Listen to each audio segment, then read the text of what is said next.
तो इस वीडियो में हम पढ़ेंगे हेंडरसन हाजलबेल्च इक्वेशन। सो इस इक्वेशन में क्या है, तो जो हमारी ड्रग होती है या तो वो वीक एसिड होती है या फिर वीक बेस होती है। जो ड्रग होती है वो हमारी बॉडी में जब हम उसको ओरली लेते हैं तो स्टमक में जाके वो डिसइंटीग्रेट होती है, उसका डिसोल्यूशन होता है, फिर वहीं से उसका एब्जॉर्प्शन होता है, राइट। अब ड्रग का बेटर एब्जॉर्प्शन कहाँ पे होगा, जीआईटी ट्रैक्ट के किस पार्ट में होगा बेटर, वो हम इसी इक्वेशन के थ्रू समझेंगे। अब सिंपल सा कॉन्सेप्ट होता है कि जितनी ड्रग हमारी क्या होती है अनआयनाइज्ड फॉर्म के अंदर होती है, उतनी ही ज़्यादा वो क्या होती है हमारी लिपिड सॉल्युबल होती है, और जितनी ज़्यादा वो क्या होती है लिपिड सॉल्युबल होगी उतनी ही ईजिली वो क्या हो जाएगी, एब्जॉर्ब हो जाएगी हमारी ब्लड के अंदर, राइट। अब पीएच को समझिए। पीएच क्या है, हमारा पीएच स्केल होती है 1 to 14। 1 to 6 एसिडिक होगा, 7 न्यूट्रल होगा और 8 to 14 हमारा बेसिक होता है। तो पूरा जो जीआईटी ट्रैक्ट होता है, जो हमारी बॉडी होता है, उसके जो डिफरेंट पार्ट्स होते हैं उनका पीएच अलग होता है। अब हम जीआईटी ट्रैक्ट की बात करें, जैसे स्टमक का जो पीएच होता है वो 1.5 होता है, जो इंटेस्टाइन होता है उसका 6.5 होता है, जो स्लाइटली बेसिक होता है, राइट। अब इसका एक जो पैरामीटर है वो इस इक्वेशन का वो है पी के ए, जिसे पैरामीटर क्या बोलते हैं, इस पैरामीटर को इसको बोलते हैं एसिड डिसोसिएशन कांस्टेंट। बेसिकली ये ना ड्रग की प्रॉपर्टी होती है जो ये बताती है कि ड्रग एसिडिक है या फिर बेसिक।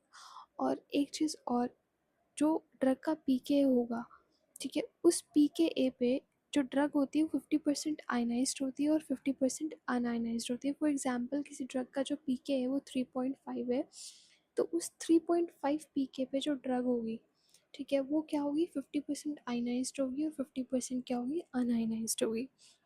तो हमारी हेंडरसन हेजलबर्च इक्वेशन क्या है कि P H is equals to P K A log ionized form upon unionized form. तो पीएच क्या है, देखो पीएच है हमारा एसिडिटी ऑफ ए सॉल्यूशन। अब जो ड्रग है हमारी बेसिकली वो पहले तो स्टमक में जाती है फिर इंटेस्टाइन में जाती है। तो स्टमक में जो भी एसिड होगा उसके हिसाब से उसका क्या होगा उसके हिसाब से वो आयनाइज्ड और अनआयनाइज्ड फॉर्म में होगी। फिर वो वहाँ से जो ड्रग कहाँ पे जाएगी, इंटेस्टाइन में जाएगी, वहाँ पे भी आयनाइज्ड और अनआयनाइज्ड फॉर्म में होगी और वहीं से उनका अलग अलग डिफरेंट एब्जॉर्प्शन होगा। हो सकता है कि इंटेस्टाइन में वो ज़्यादा एब्जॉर्ब बेटर एब्जॉर्ब हो और स्टमक में कम अच्छे से एब्जॉर्ब हो। पी के क्या है, ये एसिड एसोसिएशन कांस्टेंट है, जो ड्रग ऑफ इंटरेस्ट का क्या है हमारा पैरा प्रॉपर्टी है, ठीक है। फिर क्या है सॉल्ट, सॉल्ट क्या होगा ए, सॉल्ट है हमारा जिसे हम बोलते हैं कंसनट्रेशन ऑफ कॉन्जुगेट बेस। ये हमारी बेसिकली कौन सी फॉर्म होगी, आयनाइज्ड फॉर्म होगी। और जो कंसनट्रेशन ऑफ वीक एसिड है जो अनआयनाइज्ड फॉर्म होगी। तो फॉर एग्जांपल मेरी किसी ड्रग का जो पीके है वो 4 है और मेरे स्टमक का जो एसिड है वो 2 है, मैंने उसका क्या करा, ओरल एडमिनिस्ट्रेशन किया, मैंने उसको कैलकुलेट किया, मैंने उसको कैलकुलेट करके जो है उसकी कंसनट्रेशन को रख के मेरा क्या आया, जिसको कैलकुलेट करने के बाद मुझे पता चला कि मेरी जो साल्ट है उसका जो आयनाइज्ड पार्ट है वो 1 है और जो उसका अनआयनाइज्ड पार्ट है वो कितना है, 100 पार्ट है। तो जो ये शो करता है कि जो ड्रग मेरी मोस्ट ऑफ जो ड्रग है वो अनआयनाइज्ड फॉर्म है। इसमें हमेशा एक सिंपल और जनरल रूल है जिसे याद रखना है, पीएच अगर हमारा पी के ए से कम होगा तो ड्रग हमारी मोस्टली अनआयनाइज्ड फॉर्म में होगी और उतनी ही ज़्यादा वो लिपोफिलिक होगी और बेटर उसका एब्जॉर्प्शन होगा। जितना ड्रग का पीएच अगर ज़्यादा होगा और ड्रग का पी के ए कम होगा उतनी ही ड्रग क्या होगी, आयनाइज्ड फॉर्म के अंदर होगी और कम एब्जॉर्ब होगी, राइट।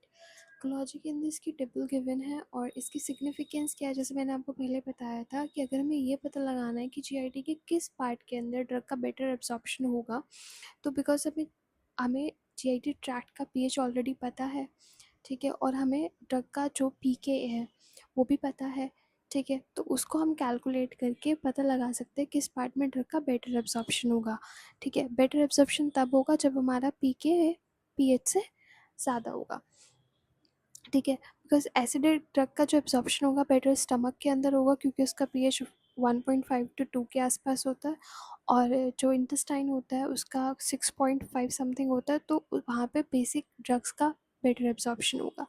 अगर हमें किसी ड्रग का यूरिनरी एक्सक्रीशन चेक करना है कि कितना जो ड्रग है वो रीअब्जॉर्ब हो जाएगा और कितने एक्सक्रीट आउट हो जाएगा, तो उसमें भी सेम है, अगर ड्रग का यूरिनरी जो पीएच है वो ज़्यादा होगा पीके से तो ड्रग हमारी एक्सक्रीट आउट हो जाएगी, और अगर जितना हमारा pKa ज़्यादा होगा pH से, उतनी ही ड्रग हमारी क्या हो जाएगी, रीअब्सॉर्ब हो जाएगी, बॉडी से कम एलिमिनेट होगी। Hope you understood.